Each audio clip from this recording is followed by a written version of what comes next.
There is something that you describe in terms of the president's mindset that stuck with me in a way that I feel like it resonates as very true, and I can't quite put my finger on how it works. And it's about the birtherism thing, about what you describe as his obsession with President Obama and his sort of almost desperate need to undercut President Obama in some way.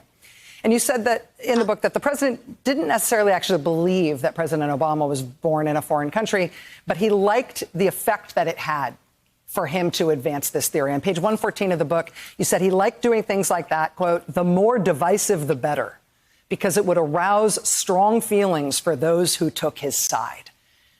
I think a lot of us observing the Trump presidency have seen how incredibly divisive he is, how he tries to pit people against each other whenever he can.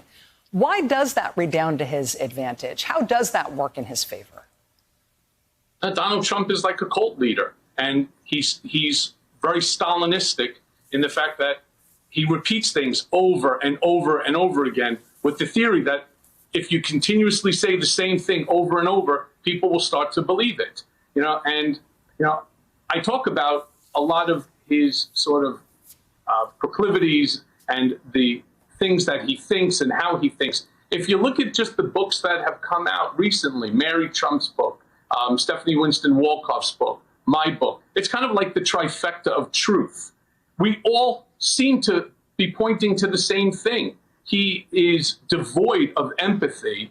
He doesn't care what he says. He doesn't care who gets hurt so long as he wins. And when he saw that his poll numbers and his popularity and the number of times that he's gracing the front cover of the newspaper is increasing, he just added on to it. All of a sudden, he was sending people to Hawaii to go check. That's a lie. He never sent anybody anywhere, right? He just said it, and everybody sort of bought into it. Of course, Donald Trump sent somebody. He's rich, right? Who wouldn't send somebody if you want to prove your point? Well, Donald Trump didn't do it because he didn't want to spend the money, and he didn't believe it.